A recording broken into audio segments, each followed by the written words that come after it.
eyebrow.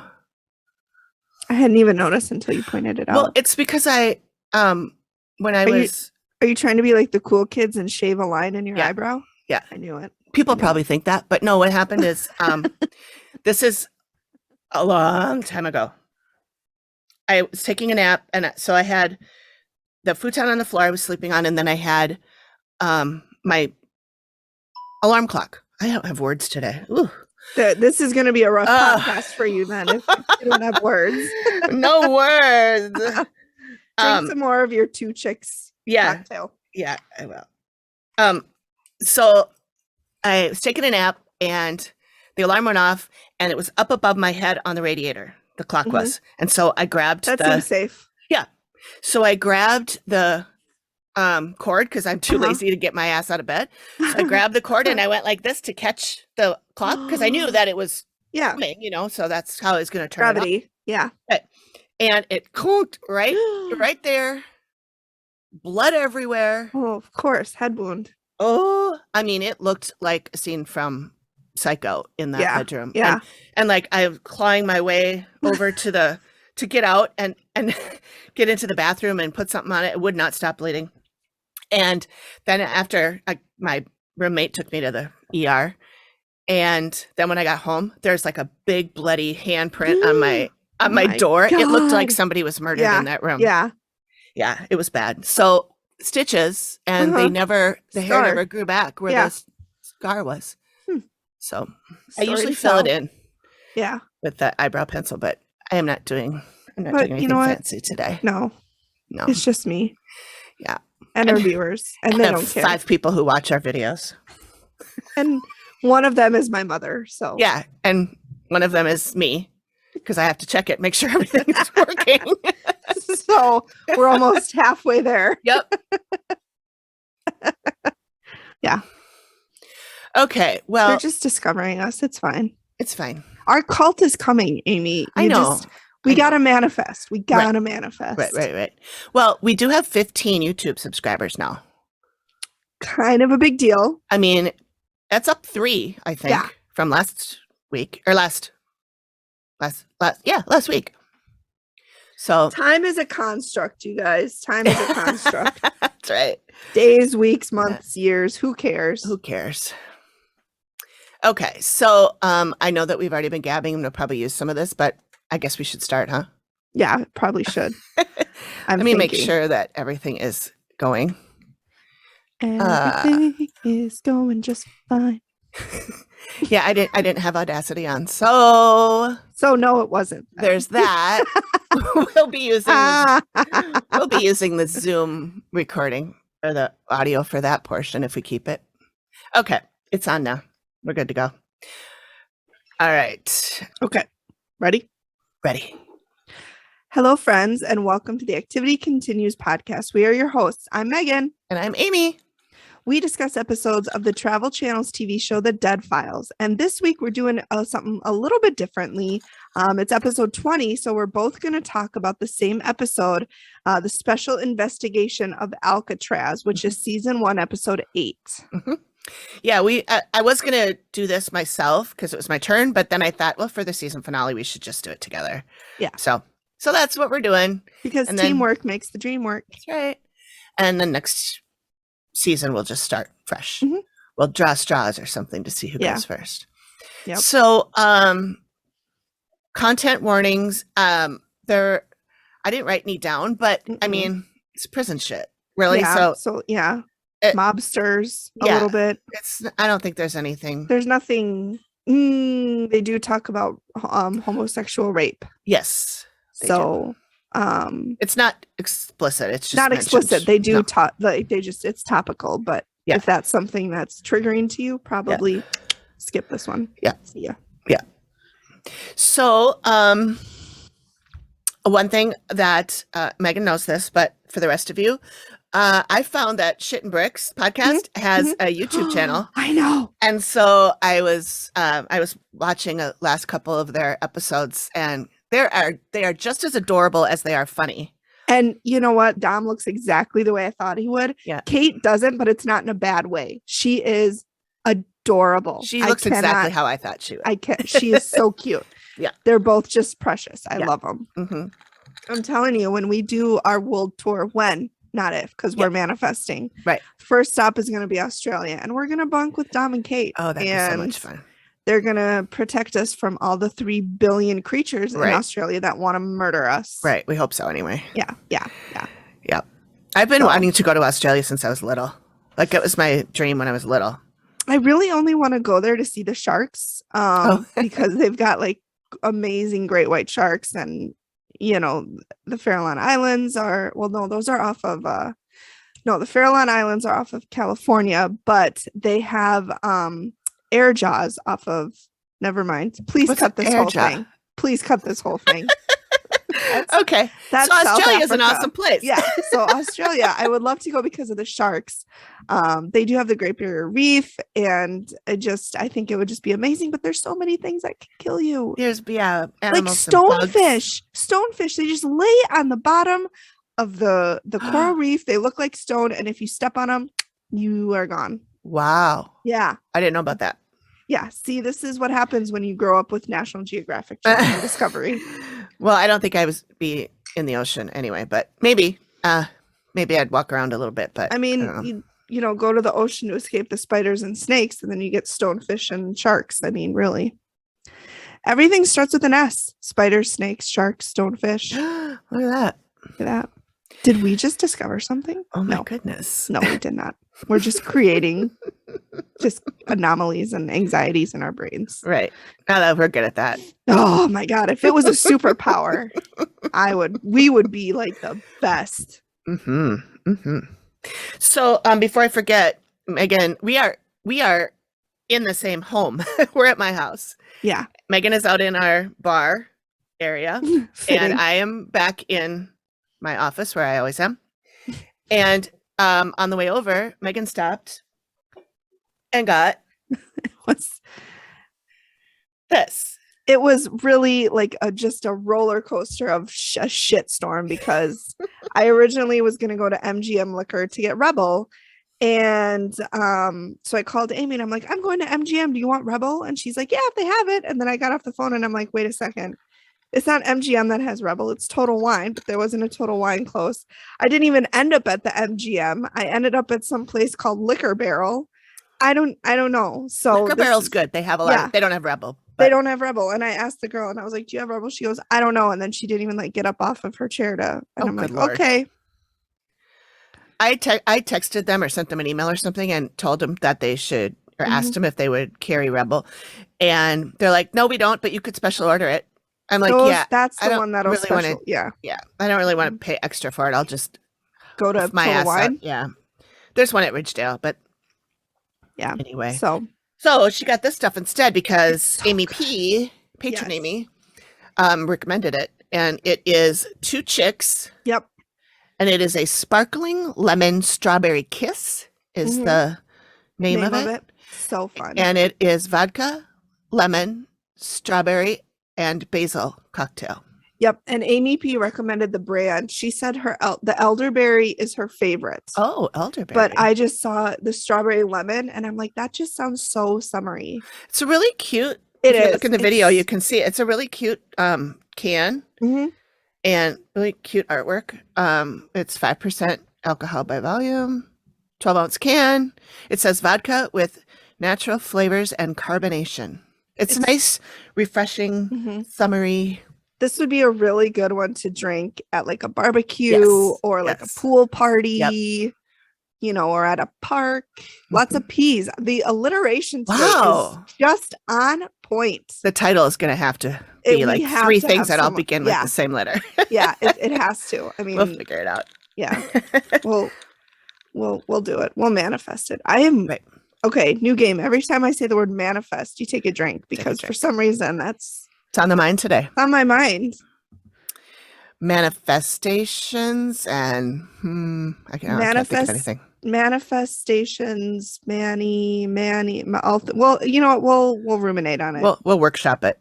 Yeah. Okay. Yeah. So also, the woman that became our patron last week from Ireland. Shout out! Woohoo! She also followed us on YouTube. So what? Sweet. I know. She's the best. She's cool. I And can't then wait to meet her. she connected on, well, we were already following each other on Twitter. Mhm. And she tweeted, "Thanks for the shout out."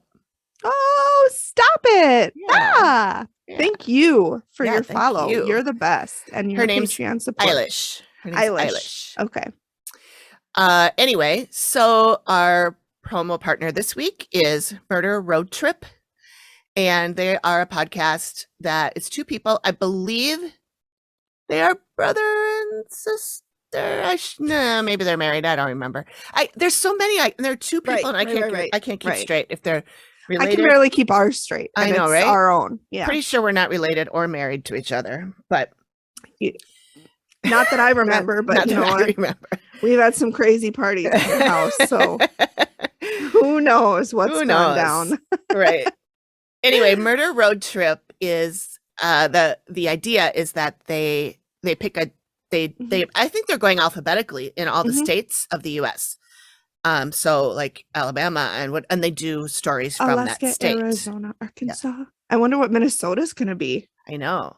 I was excited when I saw it. And I'm like, "Ooh, I'm like scrolling through to the M's, but they aren't that far yet." Yeah. And they're going in order, so it'll be a while, I think.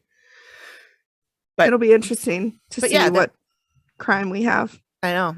Probably I'm going to say, and if they're listening, I would recommend Glen Sheen. The Glen Sheen. Oh, is that up in Duluth? Yep, that's the one where the Marjorie Congdon and Roger. I want to say Caldwell, but I don't think that's right. Roger. Oh, Jacob Wetterling. They could do that one. Yep, that'd be a good one. Yep. I think there was a girl, and Amy P knows this story. It's Katie something. She went missing. It starts with a P. Yeah. Katie Poyer. Yeah. Poyer. Yeah. So she went missing. Wisconsin 100% will probably be Jeffrey Dahmer. Probably. Or Ed Gein. Oh, Wisconsin, you really have your pick. Good Lord, there's so many. Throw a dart. Jesus. Yeah. They breed them out there. California in the 70s. How do you pick one? Right. And then, don't get me started on Florida. Oh, God. That's a world of. Unless we have listeners in Florida, in which case we love your state. Yeah, it's super cool. No, we don't. Hotter than shit there. I can't stand Florida. Hotter than shit. They have things nothing against people who live in Florida. If you like it, I'm happy for you. I can't stand it, except for maybe in like February, and only if I go outside for just a few minutes. I cannot stand the humidity. I will say I do like it because then I just go to the beach and set up my little beach chair right in the waves. That's my happy. That's where this would be delicious. Yes. Oh my God. Yes. The two chicks on the beach. Yes. 3 if you count yourself. 4 if I count at least the one voice that I regularly talk to. Right. Okay. Next on the list is, you want to take? We have a new review, you guys. And I am 90% sure that we don't know this person. I don't recognize the username. No.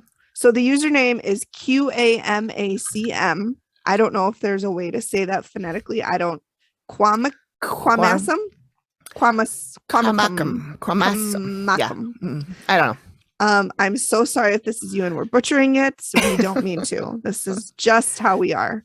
And it says, love this podcast. Megan and Amy are so friendly, engaging, and hilarious to listen to. Oh my God. Thank you so much. Come for the true crime, stay for the true friendship. So sweet. Yes. So thank you so much for that review. Yes. Really appreciate it. Also, Amy, she found a site where we can sell merch. So she started a store. It's called Red Bubble. And she'll post a link.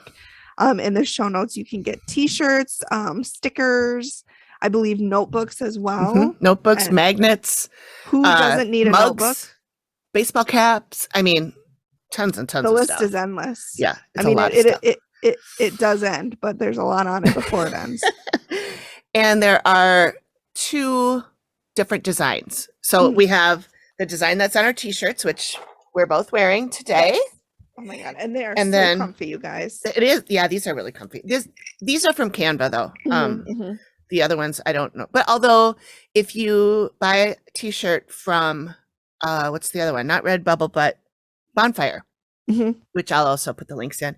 Those I've bought shirts from Bonfire before, and they're really nice. They're nice and soft and comfy, and the good quality. They're kind of thicker. Just like me, soft and comfy. There you go. And I said thicker too, but I'll just say that for myself. That's me. That's me. Yeah. I wouldn't say that about you, but I'll say that about me. I'll say it about me. Thicker.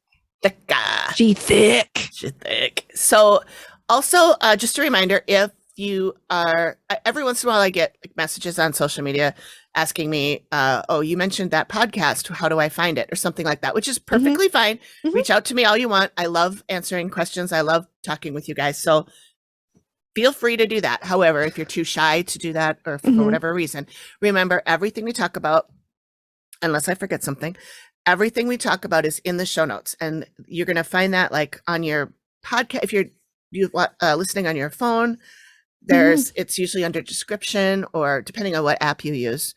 On Amazon, I believe it just shows up. It's just right there when you click on that episode. So that's where all the info is if you are so inclined to learn more. But if you want to reach out to me too, that's perfectly fine. I love chatting with people, social media, emails or whatever. So cool. If she didn't want to, she wouldn't have started a podcast. That's right. Am I right? That's right. Hey-o. That's right. Do you want to talk about what we're going to do next week? Is that Sunday? Next week already? Yep. Oh my God. So Amy P, our buddy, she knows a psychic in the area. And so we have Amy. The first time I met Amy, like she said it was only like 2 years ago, but it really feels like we've known each other for so much longer. She said she had a psychic, and so I put her in my phone and I've never contacted her. And then I'm like, you know what? We should do it. And so I reached out to both Amy Squared, and we're going to a psychic next week, June 5th. We're going to go and see what she has to say about our lives and who we are. And I'm pretty stoked. It'll be really interesting to see what she has to say. Yeah, we're doing a group reading, so she'll be talking to us, all of us. Us three, and then I think Amy was going to ask one of her friends, whose name also starts with an A. So I feel like I'm the odd man out. Oh my God, the alliteration, it's everywhere. Just keeps going. My French name when I was in French class was Anne Marie, so I'm going to take that. Okay, sounds good. Sounds good. I forgot that we used to have, like I took French in school too, and we had to make up names. I can't remember. Yeah. I was probably just Amy, but the French way. Yep, and they used to call me AM Radio. Oh, because my name was Anne Marie AM. AM, yeah. So, okay. Yes, I'm so excited. I think it's going to be a lot of fun. Yeah, I do too. I'm excited. So, we are very close to 500 followers on Instagram, and I was really hoping that we would get 8 more followers because we're at 492 right now. So close. But I don't think it's going to happen while we're recording here, so I'm going to close that tab. All right. So this may end up being a little bit of a shit show because we haven't really decided how we're going to talk about this. I think it's really cute that you say may. It's because we both know this will be a shit show. But you know what? That's what you guys come for, is the laughs and the hilarity and Amy picking up the shit that I've dropped and just, being like, Megan, is your microphone facing the right way? And I'm like, yes, it is, Amy. And she's like, are you fucking sure? Because last time it wasn't. Me. Yeah. Yeah, it's facing the right way. Why do you sound tinny? I don't know, Amy. Is the volume up? Yeah. Yeah, that volume knob on the back is. Yeah, it's on the back, which I think is just like so weird. Yeah, it's so weird that the exact same microphone, but yours, the volume button is on the back. I don't understand. Oh, dear Lord. You guys, I'm smart in other ways. Okay, I'm smart in other ways. We're still looking for what they are, but one day they will become evident. I just spilled. Don't spit your drink on your one remaining pop microphone. I know. Dang it, Gracie. Okay, so Why did we choose this episode? Yeah, I think it was because somebody had told me that they had gone there and done a tour. Somebody I was friends with, and I I thought it was my friend Rachel. I mentioned that in a previous episode. It wasn't. Mm-mm. She's like, I've never been there. Mm-mm. So I could not remember who it was. I put out a note on Facebook, and my friend Heather was like, oh, I've been there. I'll send you a story. And I'm like, God damn it. How did I not know it was Heather? Heather is my co-host on other Volstead Land. co-host, yeah. On Volstead Land. So anyway, she wrote something up and she sent it to me, and we're going to read that at the end. Mhm. And then also my friend Amarina,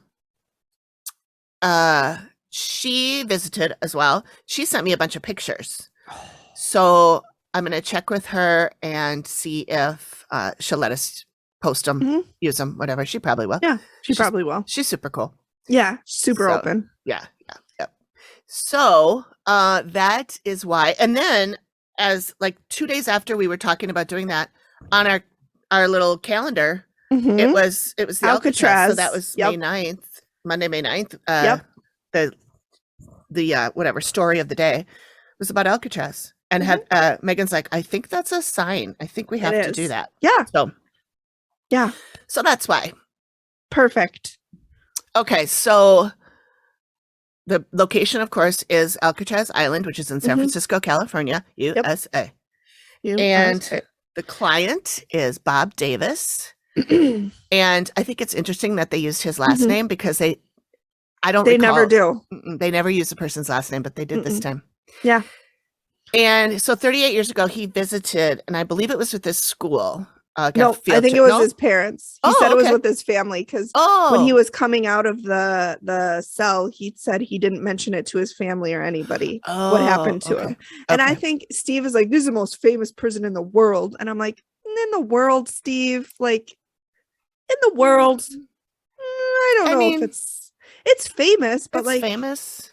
Is it the most in the world? Yeah, I don't know. I don't know. I mean, but I'm like, Leavenworth is kind of a big deal. Yeah, so. and that's in Kansas. Yeah. So is that still a prison? I don't know. Huh. I don't know. So yeah. So 38 years ago he visited, and something happened to him that freaked him out for his whole life. Mhm. So should I maybe like the parts that I was gonna say the parts that Amy, like I can go over the Amy parts and you can go over the Steve parts. Okay. I think that's what we did the last time. I think we did on season 10. Yeah. Episode 10. Season 10. Wow, you are manifesting. I am manifesting. Gosh darned right I am. Darn tootin'. Darn tootin'. Oh, ha. So I don't know what that was. So they met in cell block D, in D block, which is where kind of all the shit goes down, and also close to solitary confinement. And so that's when Bob described his experience. He said he went on a day trip with his family, and the tour guide was asked if anybody wanted to go into the cell to experience what the prisoners experienced. And I wrote, no, thank you. I do not want to do that. And I wrote, and the guy's like, me. Yeah, no. And then I was like, no, he didn't say that. But and I'm like, why would you want to do this? Like, and That's Why We Drink, they did it too, and they went in the cell and they close it and lock it, and I'm like, fuck that noise. You're asking for something to happen. And then of course what happens? Something happens. He said he felt a grab on his shoulder and someone say at the same time, "You're mine," in his ear. He said it distinctly felt like a human grasp, like there wasn't any question about, could it have been the brushing dogs up against the wall? Was it the dogs? No, Stephen. There are no dogs at Alcatraz, as far as I know. Well, no. So he didn't tell anybody about it. He said he was embarrassed, and not even his family, because he just was like, the fuck just happened. Since then, though, it's really, really had an effect on him. He said he has a lot of trouble walking into dark rooms, and he said for a long time after that, he didn't sleep well in the dark. Yeah. So he also was wondering, is this a ghost? Or is it something else, something that's not human and something that has never been human? And so that's kind of why he called Steve and Amy to be like, can you help me figure out what is in this prison that could have interacted with me? Okay, so when Amy gets there, Matt does explain that, of course, this is a little different because Amy, of course, knows what Alcatraz is. Yeah. And that he still has to like cover up some photos and stuff because it is a museum now. It became a museum in, I think, 72. And it closed. It closed in 1963, and then it opened up as a museum. It's 9 now years. Yeah, it's now a national park. So she walked into cell block D, and she was literally crouched down on the floor, and she was saying, "Holy crap!" And she said, "This place is worse than most." Yeah. She said a lot of times the spirits make her feel their physical pain. So while they're still in cell block D, she hears the words solitary confinement, and she sees that people are being touched and poked, and they're getting their hair pulled. And she said it's whatever it is torturing the living. And she senses that this hair puller will do mostly when he's annoyed. And she sees a guy in a blue shirt. And I noted that Bob was wearing a blue shirt in the beginning. So I don't know if she was just seeing that happen to Bob, or if she was just seeing Bob talking to Steve about it, or if it's not Bob at all. Right. Or were the prisoners wearing blue shirts? Right. And that was kind of their uniform. Yeah. And then she whispers in a creepy voice, "Some people think he was a Satanist." Okay, so then we're back to Steve. He's digging through the archives. He needs facts because most of what he knows about Alcatraz is from movies. He had said that they had 1,500 convicts come through in 29 years, which sounded low to me. Like, I feel like there could be 1,500 guys in a prison at any given time. Like, yeah, I don't know. Maybe they're not. You need to remember it's the 60s, so it's not as, there's not as much overcrowding as there is now. Right. That's true. But yeah, so he said 29 people died there, and I'm like, and I agree with it. That seems kind of low. That seemed low, but then I did some Googlies and found out that that they let's see, the Federal Bureau of Prisons. Now this is today. There were 378 deaths in 2018, and it jumped to 381 in 2019. But that's like all the federal prisons, not just one prison. And that's maybe 1 year. So then, so the percentage, I was trying to figure out the percentage of, like, if there's 100,000 people, how many, and there's this many deaths, what percentage is that? Oh, now she's doing math. Well, not really. I found a website where you just put the numbers. Good. Okay. Yeah, I can't do math. Are you kidding? No, I was going to say, you're getting really bold. No. Episode 20 is where Amy turns over a new leaf. I am now a math professor. I am a mathematician. See me do the numbers. Right. That's like a beautiful mind with all the calculations swimming above my head. Totes. Anyway, so the rate seems to be 259 deaths per 100,000 people, which is 0.259%. So not even 1%. Basically, yeah, it's not even 1%. It's like a tenth of 1%, 0.2 of 1%.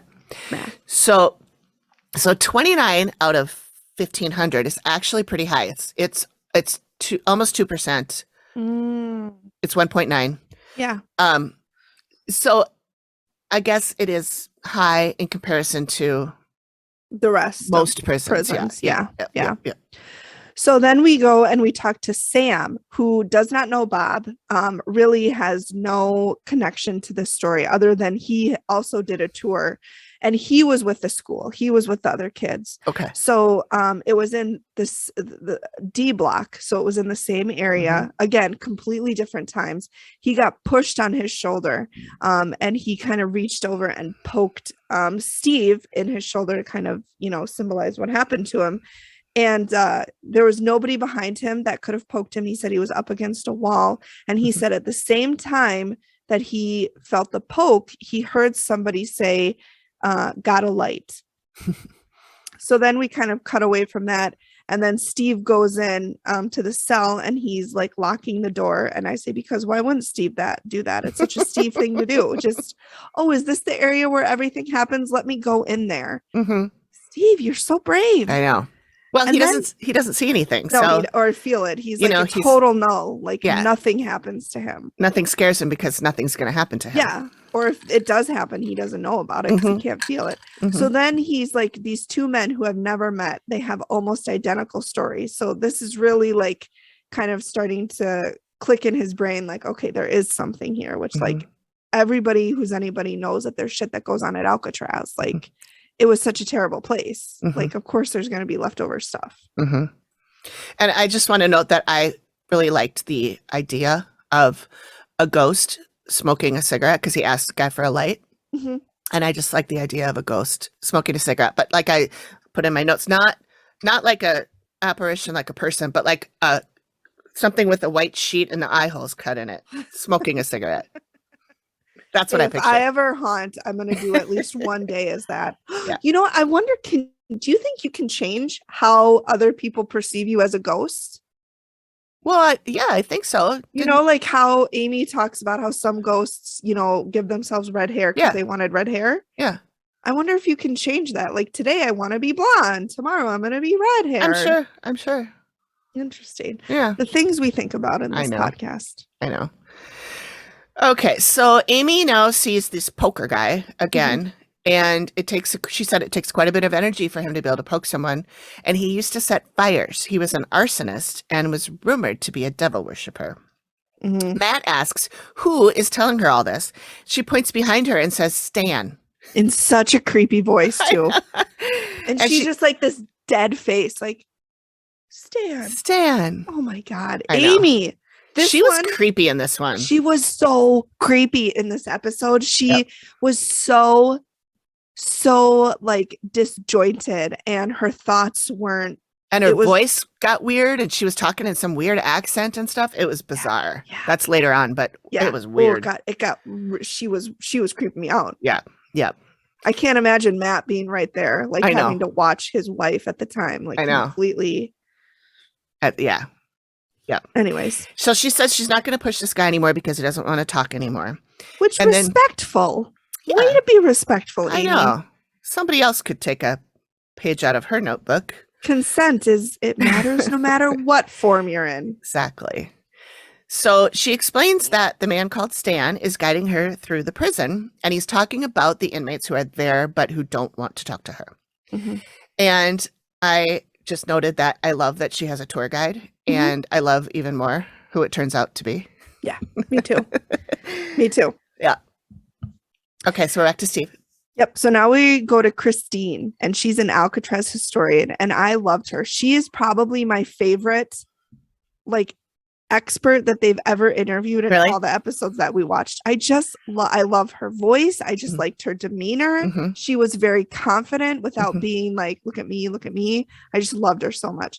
So she started and gave a little bit of backstory about Alcatraz. She said it started as a prison base, which I did not know. Military base, you mean? A military base. Yeah. That's what I meant. Yeah. I read the word prisoners. It started as a military base. And then she said in 1859, that's when it started to transition to a prisoner, and they were moving prisoners out to Alcatraz. And she said it was the worst of the worst in terms of prisoners. She said first it was for military prisoners, and then they slowly, it became a federal prison. And again, worst of the worst were sent to Alcatraz because essentially you couldn't escape. It was on an island. Yeah. 3 guys tried to escape once and they were never seen again. So you can't escape from Alcatraz. It closed in 1963. And the reason it closed was because Senator Kennedy was like, you know what, you guys, we're spending a lot of money on this. And it's an island kind of past its prime. Like, let's just not put money into this anymore. Not because of the terrible behavior that was happening, the mistreatment of prisoners. It wasn't that. It was, ooh, we're just sinking too much money into it. It's always money. It is always every single fucking thing that happens with laws, government, yada yada. Money. It is either suppression or it's money. Both. Power and or money. And then Christine also said cell block D, which I think is wrong. The D block, not cell block D. I think that's the same thing. Okay. I think it's the same thing. And that's solitary. right? Solitary confinement. Yeah. Hashtag prison expert was for the really bad of Yeah. these prisoners. And D14, she said, is the one that everybody talks about. That's the cell where all the shit happens to people. And she said that a prisoner was rumored to be, a prisoner was strangled to death in that cell. Rumor was that he was strangled to death by a demon. So we've got kind of demons and satanic rituals, and and again, this was back in the satanic panic. No, wait, that was the 80s, wasn't it? 70s. 1970s. Okay, so a little before that, but obviously leading up to it. And so did it happen? I don't know. We're in solitary confinement, you guys. Well, I don't know if you've ever been in a room where it's pitch black. There's no sound. You can't hear anything. You can't see anything. Your brain starts to do some weird shit. That's torture in and of itself. Yeah. So I can see how people are imagining things, whether they really are imagining things or it's really happening. But even if he didn't, even if he imagined it, how would he be strangled alone in solitary? Oh, yeah. I was thinking of like Bob getting touched. And yeah. But yeah. No, I don't know. I don't know. I mean, unless it was the guards and they're just blaming it on a demon. Yep. And that's very possible. I'm going to adjust my camera a little bit here. Whoa, not that much. Good Lord. Okay. Amy's like, my eyes are up here. No, I felt like I was like peeking out above the screen. Okay. We'll talk about Jim then. Okay. Jim, oh my God. Okay. Here's the thing with Jimbo. He was like overwhelmed with sadness. It's not an emotion he wants to have, and not an emotion that he has, because fuck the patriarchy. Right. Because men can't cry. Right. And even Steve is like, you look like a big tough guy who doesn't cry. And I'm like, Steven. Way to perpetuate this stereotype. Yes. Like he said, he came into cell block D, Jim did, and he said he was just overwhelmed with sadness. And he was like, me and the wife and I wanted to take a day trip. And I'm just like, well, like, how about my spouse, my partner, my wife, not the wife and I? Ugh, she's not an object. I don't know. Jim just really rubbed me the wrong way. And so he just said, I was just so sad. He said, out of nowhere. And then it cuts to Amy, I think. Yeah. Okay. And then, so she feels a lot of depression and deep despair. And she's now on the floor again and she's crying. Yeah. And so she definitely was overcome with the same feeling that he did. But she can cry because she has a vagina, and that's okay. Right. It's perfectly okay for her to cry. So because she's just a weak woman who gives into her emotions. It's fine. I'm not bitter about it, you guys. Oh boy. Well, this reminded me of, do you remember patron Heather's account of the Velisca expert house? And she said she went into that one room and she just felt overwhelming sadness from out of nowhere. Yeah. Yep. And that's very much what it was for Jim, because he and I talk a lot. Yeah. Yep. Fucking Jim. Fucking Jim. Jim, if you're listening, I'm sorry, but you did perpetuate a lot of patriarchal stereotypes that it's 2022. And I know this was 2012, but still. This was a long time ago. Maybe he has grown. Maybe he's enlightened now. You never know. I'm sure he is. Yeah. So I have next is Steve speaking to Robert. Is that where you are? God, yes. I have a lot of thoughts on Robert. I know. We were texting last night each other about Robert. Robert the bank robber. Okay. Everybody just take a seat and just deal with, like, I'm gonna go on a rant here. And if Alcatraz was the worst of the worst of the worst, we've got Birdman, we've got Al Capone, we've got mobsters, we have Machine Gun Kelly. Do we really think that little old Bobby McGee is going to be sent to fucking Alcatraz for robbing banks? There's more to his story that he's not saying. He had to have killed somebody. And it reminds me of toddlers who are like little kids who they know they did something wrong and they're only telling you little bits of it. They're going to cop to a little bit of it, but not the whole thing. But not the whole thing. And it's like, Robert, you did more, especially when he did 29 days in solitary. In the shoe. Yeah. 29. You don't get sent to the. Sorry, yeah. I just was pounding on it, so it's probably going to pick it up. Sorry. So 29 days. You don't get sent to solitary for robbing a when bank. you're a good guy. So he obviously was a troublemaker in prison too. And at Alcatraz, like, come on. Yeah. He's not telling us the whole story. He's not. He's holding back some, which, it's fine, but he tried to play it off like, oh, I robbed a couple banks. Like, I was young and stupid. Okay, that gets you put to like county jail or something. Like, that doesn't get you sent to Alcatraz in 54 to 59. No, I know. And I wonder, well, I was only in there for what, 5 years? 5 years. Yep. 1954 to 59. I wonder, I was thinking that maybe he killed somebody in the, while he was robbing a bank, but he would have been in longer than that. Yeah. If he had killed somebody. I mean, maybe armed robbery, maybe he took a hostage, Yeah. Yeah. I don't know, but there's more to it than just robbing a bank. And I said, so. I don't know if I buy Robert's story because I don't. Yeah. I don't know. But yeah, he talked about how there was a lot of standing in lines and it was very regimented. Yeah. Yep. They said they had 12 head counts a day. Oh, yeah. 12 counts a day. And I'm like, damn, Alcatraz. Like, even keeping track of everybody. Even if people escaped, like, why would you go after them? The 3 people who escaped were never seen again. They're going to drown. They're going to be swept out to sea, or they're going to be eaten by some sea creature. Right. There was a really interesting YouTube video that I watched. This was long before we were doing this. I watched it, I don't know, a couple months ago for my other podcast. Before. It was long ago. 2 months far ago. away land in Golden Valley. So it was about these prisoners who escaped, these 3 guys who escaped. And one of them actually did wash up like alive. He did? In California, yeah. I didn't know that. At least somebody who, it might not have been in one of those main 3 that you're thinking of, but somebody who escaped did end up, and then he got put back. And then 2 of them were never heard from again until many years later. There was a letter written to somebody in one of the families of these men saying that his grandpa was one of them or something, but who knows if it's even true. Right. Yeah. So, but yeah, it was not, it wasn't like, if you're a real good swimmer, you're out. No. It wasn't like that. No.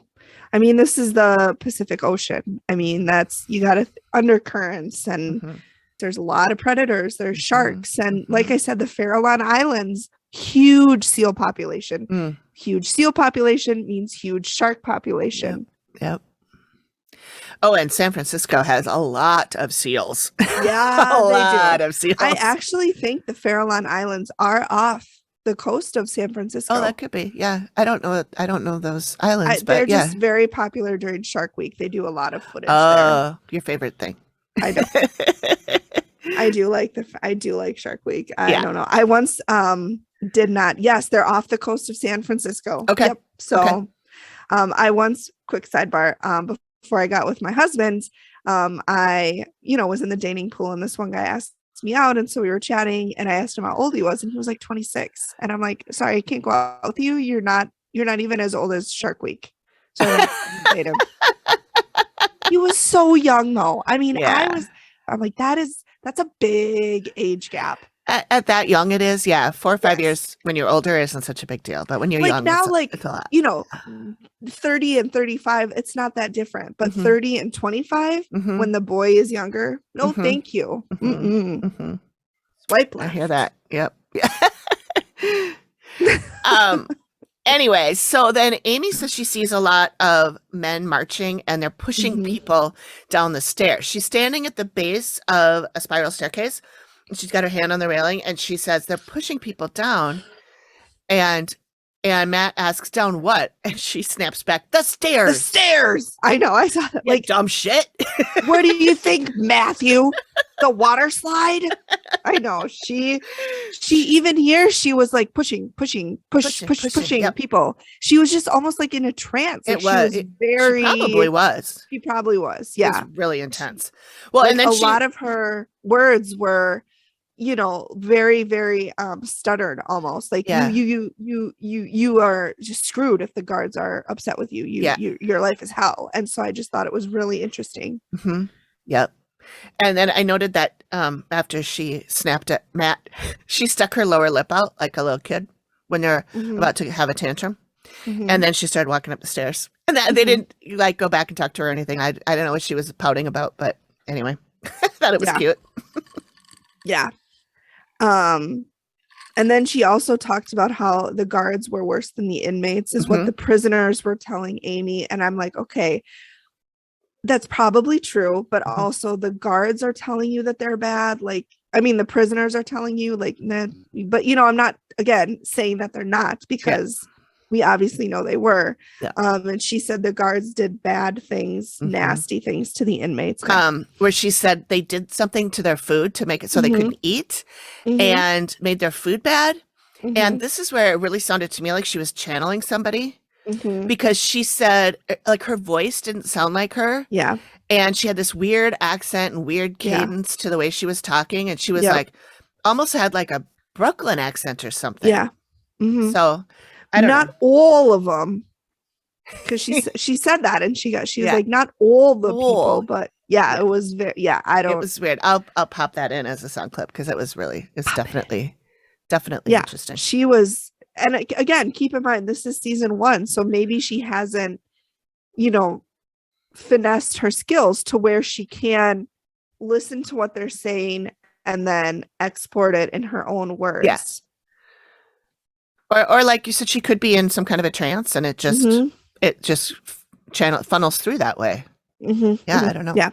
There's a lot of different a lot of different options. Yeah. So then we go to another person who worked there. His name was George, and he was a prison guard from 1950 to 1958. And on his first day, man, did he really got thrown in to the deep end. So he trial by fire. Yep. So he was working the barber shop, and the barber there was Freddie Lee Thomas, and he was cutting Joseph Barsock's hair. And all of a sudden, Joseph jumped out of the chair and went after Freddie. Why do I keep wanting to say Barbie? Freddie, the barber. The barber. So Freddie then stabs him with the scissors. He stabs him in the heart, the lungs, and the throat.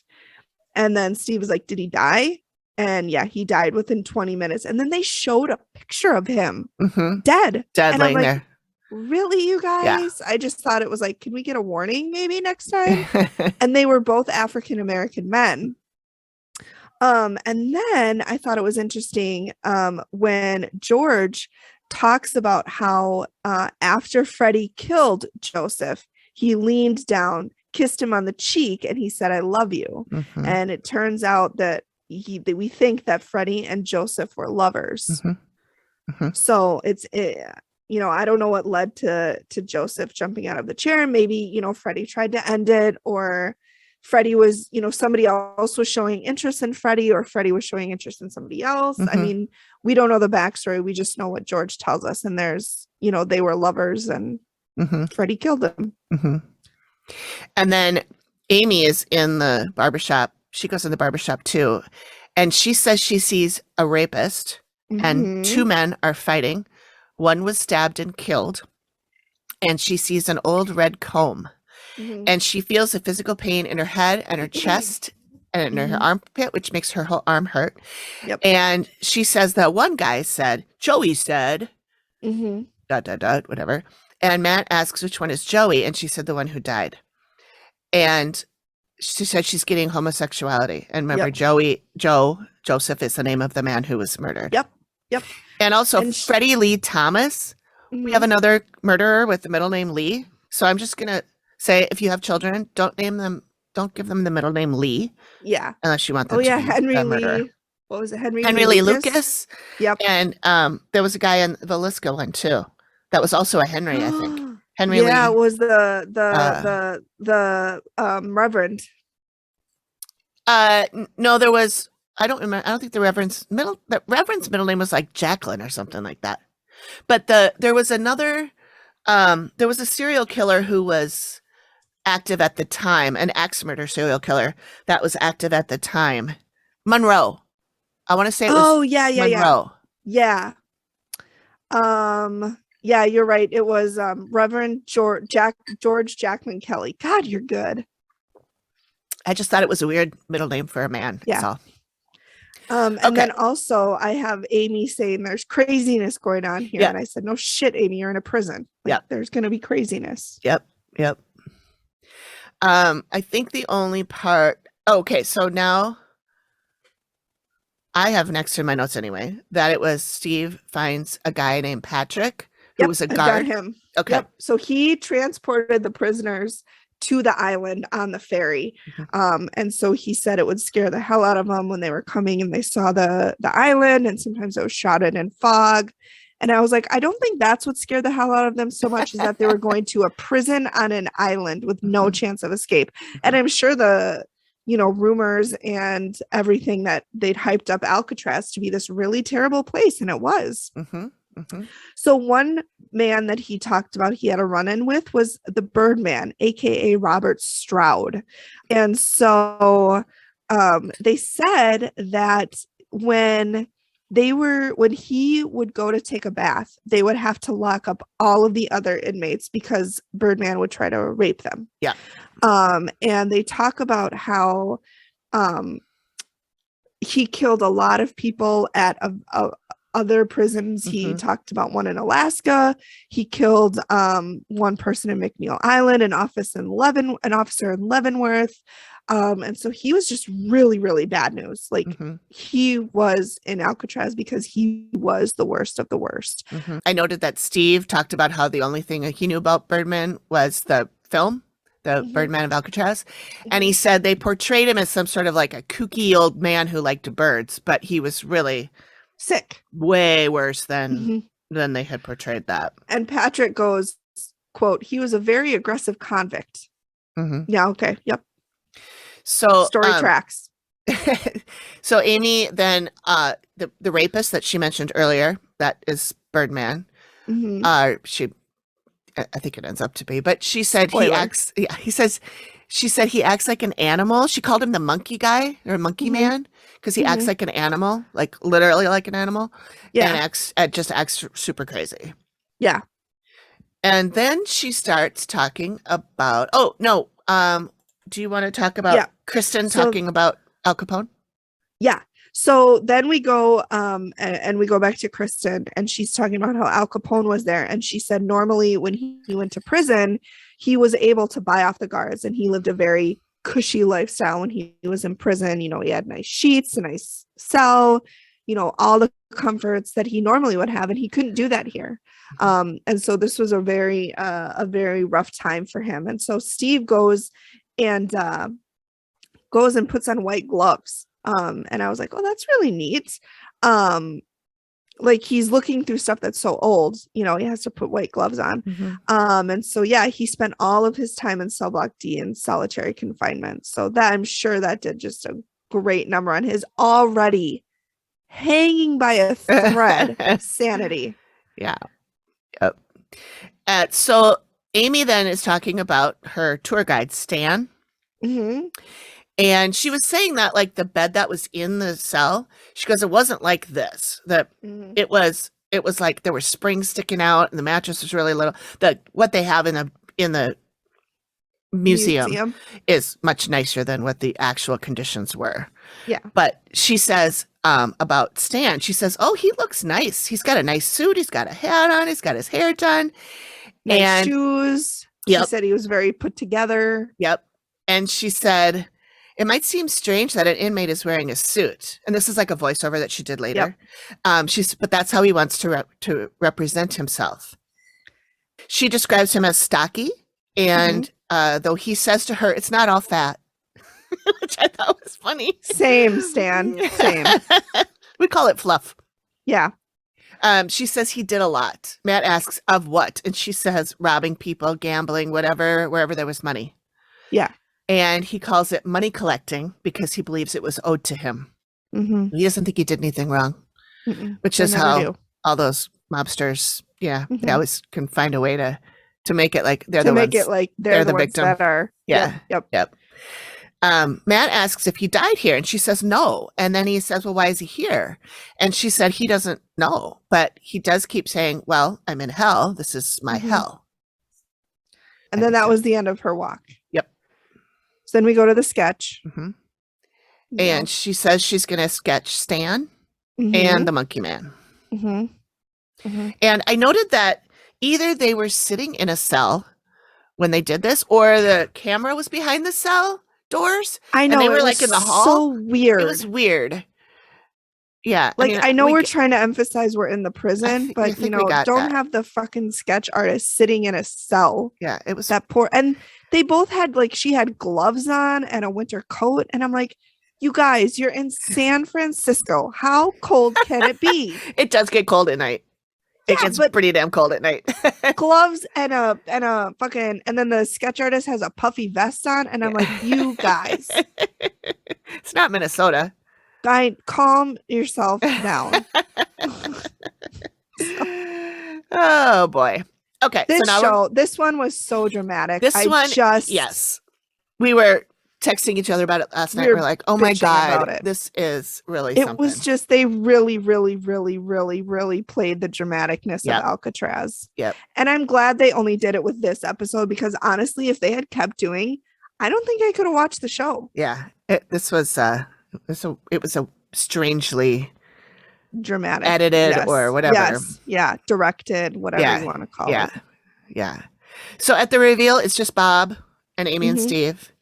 And it's at this point that I go, wait a minute. What was that whole thing about them setting a guy on fire? Remember I said last time that I remembered them talking to a previous guard who said that there were really bad riots there and they set a guy on fire. Well, that didn't happen here. So I'm like, what the? I know I saw this. So I Googled and I found it is Dead Files episode called Death Sentence. And it is Amy and Steve investigate the abandoned, infamous New Mexico State Penitentiary, the site of the worst prison riot in American history. So, yeah. Maybe we do that. Maybe we do one that of us will be doing that one. Yeah. Because that was really brutal. I mean, that I remember. But I don't think I've seen the episode, but I know the story, and that was horrific. Bad. Horrific. That was bad. Yeah. That was bad. Yeah. It's not good. No. So, anyway, back to this one. Amy talks about the violence she saw and the depression in that one area. She encountered this fight, the stabbing, the homosexuality. And she says, Steve is like, I know his face. He was like, God damn it. There she goes again. It was nailed it. It reminded me of that Nicolas Cage movie, Gone in 60 Seconds, when he's like, I was like, Steve, did you just watch Nicolas Cage? I have a hair in my mouth. Oh, it's stuck to my glasses. That's why. Like, why can't I get rid of this hair? Good Lord. If you don't wear glasses, just be happy. I'm a mess. Okay. So Steve is like, woo! And she says, I keep getting the name Joey. And of course, that's the name of the man that was killed. And Steve tells her about the barber who killed his lover. And then she talks about the monkey man. He makes noises constantly, thin, white, short hair, or bald. He came from the Midwest and he was a rapist. Yep. Steve whips open the sketch of that she did of the monkey man and asks if it's him. He asked her if she knows who Robert Stroud is. And he says, and dramatic pause. No. Yeah. She says no. And which I would know Birdman of Alcatraz, but I wouldn't know Robert Stroud. So that makes sense. But even she's amazed when she sees the sketch of Birdman, and because it's him. Like there is no denying that it's him. And Steve asked if she spoke to Birdman. She says no. Stan was the one that showed her around and told her about him. Okay, so then Amy tells him about Stan, and now Steve pulls out the sketch of Stan. He says that he looks like somebody who did time here, and he pulls out a picture of Al Capone, and even Amy says, wow, and she affirms that's the guy that she was with.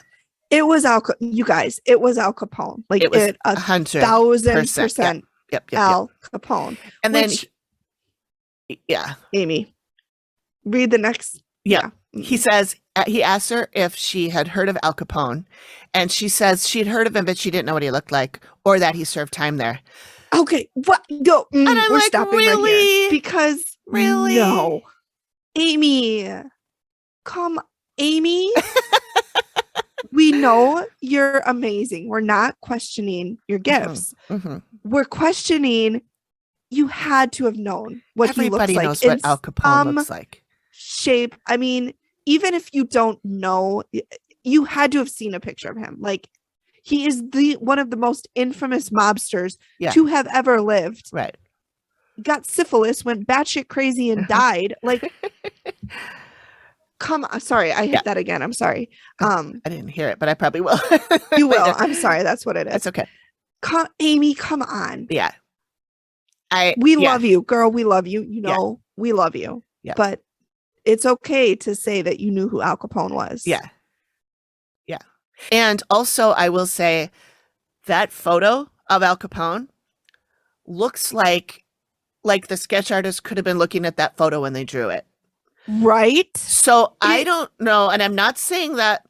No. I'm not saying that the sketch artist did that. I'm not saying that they're pulling any punches like that. But I do think that somebody in the production team must have known that she sketched Al Capone, saw the sketch, went out and found a picture of Al Capone that looks exactly like the sketch so they could put it next to each other. I mean, it literally was like, they had used that picture as a reference to draw this sketch. It was really, really, really identical. I would be absolutely shocked if they didn't choose that picture of Al Capone because it looked like the sketch. Right. But right. I mean, I guess I shouldn't, whatever. This is just my opinion. I'm not, And don't again, come we're not going after Amy. We're not going after the sketch because we know that I 100% believe that this is true. Right. It's just, I just feel like she would have known who Al Capone, what he looked like at some point. So. But yeah, maybe not. Well, and then Steve tries to figure out why he was called Stan. And he says, well, he was arrested in a theater called the Stanley Theater. And I'm like, that's a bit of a stretch. Yeah. I mean, it makes sense to me that he would give up a fake name because he was a mobster and they all had fake names. They have a million aliases. I don't believe Stan was one of his, but maybe in the afterlife it is. So, yeah. I don't know. So I don't have that much extra here. I just have Bob talks about being grabbed. Steve talks about Sam, who also had a very similar experience. In the same area. Yep. And Amy says that's where Stan told her about the inmate who was a Satanist. She says he can do things that the other dead people there can't do. Steve talks about the rumor that a demon killed the inmate in the cell. And then the part that Megan and I both were a little frustrated with was when Steve asked if Bob is in trouble. And I wrote, after a very long and dramatic pause. I was like, am I going to miss high school graduation? That's how long this pause was, you guys. Like, you could drive a truck through that. You pause. could drive a truck, a train, a plane through it. It was like dramatic music. And I'm like, looking. And Steve's looking at Amy, and Amy's looking at Steve, and Bob's looking at Steve, and Steve's looking at Bob, and Bob's looking at Amy. It's like, oh my God. It was so. What's happening? Can I? I almost fast forwarded. I was getting so annoyed. I was like, just fucking get to the point. Yeah. And of course it's no. No, she said no. All the ghosts are stuck there. They're stuck there. Yep. And which just this one I can't. Like, I thought it was just comically long. It was comically long. It was. So yeah, we end on her saying she doesn't know who grabbed Bob, but it wasn't the Birdman. So probably one of the other other 29 people that died there. Yeah. Yeah. I wonder if the two who escaped and were never seen again, if they were killed, if they died at sea, do you think that if they didn't move on, would they come back to be stuck at Alcatraz because that's what they were familiar with? Can you haunt an ocean? I don't know. Oh my God. Well, I think because a lot of times when ships go down and they're Mhm. like stuck at the bottom of the ocean, Yeah. those are haunted, right? I think so. Oh, that would be They are in the terrible. movies. Well, if it's in the movies. I think it'd be really cool to live in the ocean if you didn't have to worry about breathing or being killed by that's sharks. true. And if you weren't tethered to the ship. Yeah. Like if you could explore the Go wherever you want. ocean. Yeah. That That'd be would cool, be wouldn't it? fun.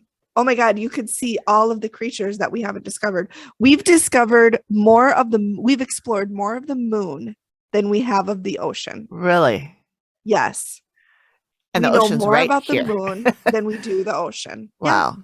Well, so there's more money at NASA, I guess, than there is at the whoever other ocean investigates the sea. Yeah. So I think there's a lot of animals down there that we haven't discovered, and maybe we don't want to discover because dangerous. People already have nightmares about the great white sharks. Right. If there's things bigger than great white sharks living in the ocean, I don't want to know. I don't want to know. Well, whales are bigger. Orcas are bigger. Yeah, but I mean like predators bigger. Oh, a whale will kill you. Not on purpose. Well, I guess neither will sharks. They will. What whales are killing you on purpose? Orca. Okay, they're not a whale. They're a dolphin, and they're dicks. They are dicks. They're the meanest. Didn't an orca kill somebody at SeaWorld? Oh yeah, there's a whole documentary about it on Netflix called Blackfish. Oh, really good, but be prepared to be super depressed and hate everything about SeaWorld. Yeah, I haven't watched it for that reason. Yeah, I've been to SeaWorld. I thought it was interesting. Yeah, it's real bad. If they're harming animals, they should be shut down. It's not good. Yeah, because they're a wild animal with wild instincts. You can't keep them locked up.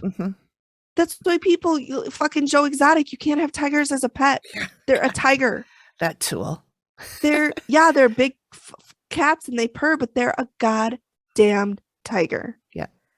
I'm on a soapbox, you guys. I'm really sorry. I didn't mean to turn this into, but it just, the point is, if I could explore the ocean, as I a would ghost, want to be dead. Yeah. It took a turn, you guys. It took a turn. Okay. All right. So we have a listener story. We do about Alcatraz. Yes. So, have you read it? Do you want to read it, or do you want? Okay, I can read it. I haven't read it. Okay. Why don't we both read it? I'll read and then stop, and then you finish. Okay. So this is from Heather. I love Alcatraz. Sadly, I did not have a paranormal experience, but everything about it was awesome. I always say it was the best museum experience I have ever had. The Rock and Roll Hall of Fame Museum is a close second. I went to San Francisco with some friends from college in the late 90s. Oh, dreams. We bought an island hopper pass to go to Alcatraz and another island called Angel Island. Angel Island was huge and beautiful. We rode around in golf carts and the whole place smelled of eucalyptus trees. Can we bottle that up? When we got off the boat at Alcatraz, we gathered with our tour group at the front entrance. We were treated to a brief talk by an older gentleman who was formerly employed there as a guard many years before. He worked there when the infamous Birdman of Alcatraz was a prisoner. Your turn. He told stories of his time working there, and then we put on headphones and took a self-guided tour. It was fascinating. Some of what I remember the most was walking through the dining area and hearing the sounds of a crowded lunchroom, inmates yelling, plates and silverware clanging. I felt like I was there. She was there. I know what she means, but... I also remember being very interested in the area where the prisoners got their hair cut. Well, that wasn't around for long. My friends and I walked around and took pictures of each other in the cells. I loved it. I would recommend Alcatraz for anyone visiting the Bay Area. So fun and informative and absolutely beautiful ocean setting. I wonder if they got anything in their photos. Yeah, I don't know. I should. I haven't looked. I looked at Amarina's photos on my phone, but I didn't. I didn't zoom in on them or anything. But she did tell me I'll find her text here. She did tell me that. Heather did? No, this is Or Amarina. Amarina. This is Okay. Amarina. She said she visited in 2017.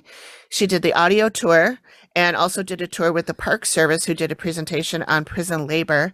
And she has the prison handbook as a souvenir. Oh, cool. Yeah. Neat. Yeah. So All right. that's that. Well, thanks everybody for coming along and listening to us and enjoy our banter. Yeah. So this is going to be our last episode for a little bit. We're going to take, I don't know, maybe a month off or something. I will still be releasing some stuff on Patreon. I've got some, we'll go digging through the archives. I've got some stuff that we cut out from before. Put your white gloves on. Yep. Yeah. And so that will be, yeah. So become a Patreon so you can listen. Yes. Now's a good time because this will be airing on June 3rd. So beginning of the month is a good time to get in there and check out all our shit. Get your dollars worth. And check out our store, our Redbubble and our Bonfire store. I'll put those notes or those links are in the show notes. So yeah. And we'll see you in a month or so. Yeah. All right. Thank you. Bye. Bye.